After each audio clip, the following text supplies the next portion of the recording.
Coming up on Mountain News at 6, one Pike County shopping center is getting a makeover after it was ravaged by flooding earlier this year. And family members are talking with us after a man was killed in a hunting incident during the weekend in southern Kentucky. And we had a chilly Wednesday throughout eastern Kentucky. Will we warm up anytime soon? Details coming up. Dedicated to eastern and southern Kentucky, this is WYMT Mountain News at 6. A shopping center in Pike County that was ravaged by the February flood is now seeing signs of progress, with funding announced and at least one returning store planning to hire new employees. WYMT's Buddy Forbes has more on the developments in Coal Run. More than 8 months after the Weddington Plaza was ravaged by floodwaters, signs of recovery are on display for the Coal Run retailers. You know, there were some doubters, right? But, you know, I'm here to say that the shopping center is coming back, and it's going to be back bigger and better. And with the total investment from the developers, from the state, from the federal government, everybody coming together, this shopping center is going to go back, and it's going to be like a brand new shopping center. Coal Run Mayor Andrew H. Scott hosted a news conference Wednesday, announcing nearly $6 million in investments to the recovery effort, with up to $4 million in federal funding coming from the U.S. Small Business Administration, $250,000 coming from a Kentucky EDF grant, and $540,000 in concessions from the property owners, to go along with the nearly $1 million that has already been spent on repairs. Pulling all that electric, pulling out the old switchgear, ordering new switchgear, installing new electric and other things that were being done, as well as, you know, roof replacements that were done on the middle section. Scott says the partnerships across party lines and departments have been crucial in bringing the developments closer to reality, and the plaza will see many stores returning in the future. That one part of the shopping center, JCPenney's, obviously is going to be a priority. It's going to be opening first. It'll be followed by a couple of other anchor tenants and some of the other small business owners, because we also want to make sure that not just our large corporate businesses are being tended to, but also our small family-owned businesses. He says the federal push for funding accounts for the majority of the money to help move things along, but every dollar plays a pivotal role, saying the state funding will be used to repair the flood wall, which was damaged during the February event, causing the shopping center to hold so much water. Putting that flood wall back up is going to be a huge boost of confidence also to the tenants that we have in the shopping center. And though the progress will come in phases, he says there is a light at the end of the tunnel, and it can already be seen shining from some of the stores. It showed life coming back into the shopping center, and life coming back into the shopping center is life coming into our community. In Pike County, Buddy Forbes, WYMT Mountain News. And I know a lot of people are happy about it. Congressman Hal Rogers commented on the investment being made to the shopping center, saying, quote, "It was clear from day one that millions would be required to recover from the flood in Coal Run, where several local businesses were destroyed. That's why I urged swift approval from the U.S. Small Business Administration for a $2 million federal low-interest loan, as well as another $2 million that is pending approval to help restore the Weddington Plaza." We also have a statement from Governor Beshear about this on our website.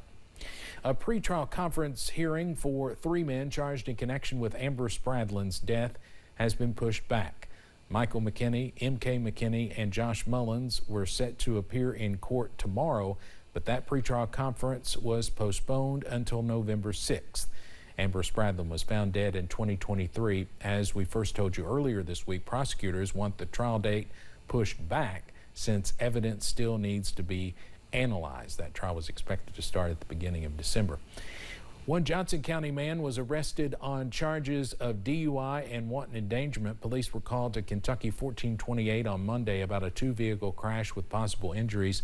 Deputies say they were approached by a woman who told them her father, Philip Brent Murray, had been drinking when the crash happened. Police say they conducted a sobriety test, and Murray told them he'd had 2 shots. He was taken to the Big Sandy Regional Detention Center.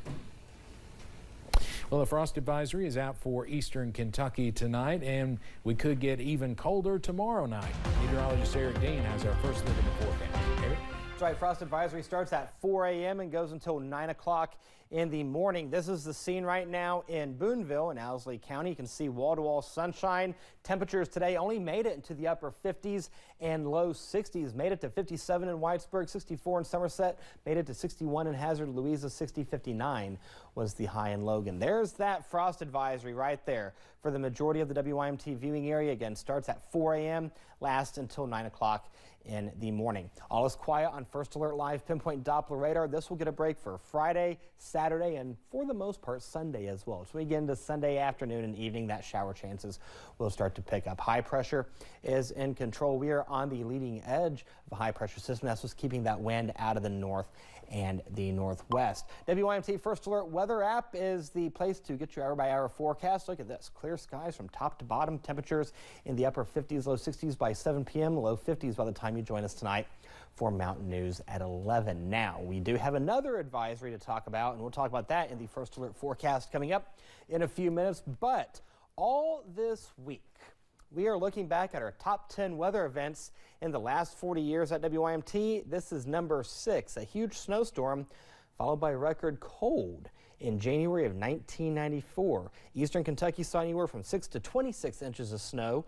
National Weather Service in Jackson saw more than 15 inches in a 24-hour period. Temperatures then fell well below zero.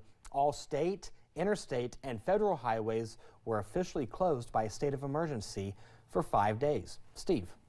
Something I hope we don't repeat anytime soon. Eric, thank you very much.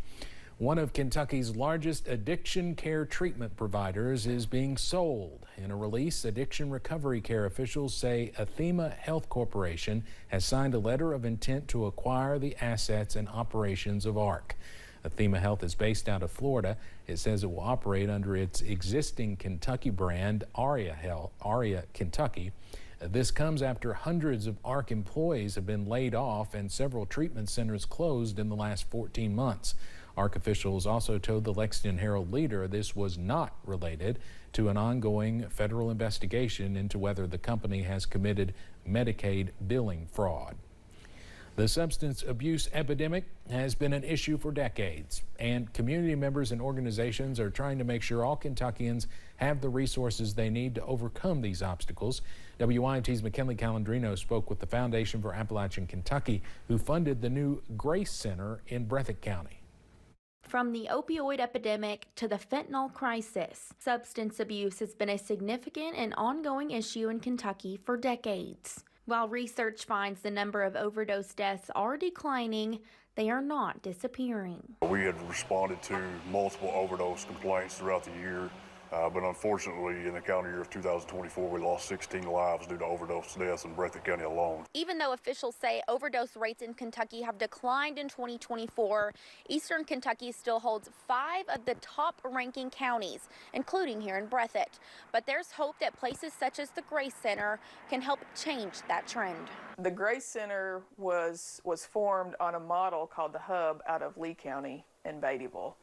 And so it's a drop-in center that provides resources like harm reduction, hot meals, hygiene supplies, medical care. The center was created for those who are seeking resources during active addiction and as they recover. It's important to meet people where they are in this battle, on this journey. As recovery centers throughout the region continue to pop up, success levels in the communities are also projected to improve. We have a lot of our community members who are suffering who could be productive members of society, who can contribute to our workforce, who can have healthy, stable families, but they just need access to the services. And if we can get all those services under one roof, like this model is doing, like the Grace Center is doing, and that you don't have to make multiple stops around the community to get the services that you need. Increasing the amount of resources to those who need it. In Breathitt County, McKinley Calandrino, WYMT Mountain News. The Grace Center is located at the Breathitt County Health Department. A Southern Kentucky family is telling us more about their father, who died in what officials call a tragic hunting incident. 67-year-old Danny Wilson died after being shot Saturday night in Lincoln County. Officials say a teenager who was also hunting fired the shot when he saw movement. Family members of Wilson say he was known for loving the outdoors.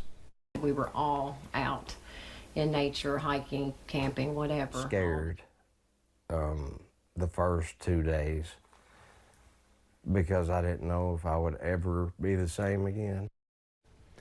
The Kentucky Department of Fish and Wildlife is still investigating the incident.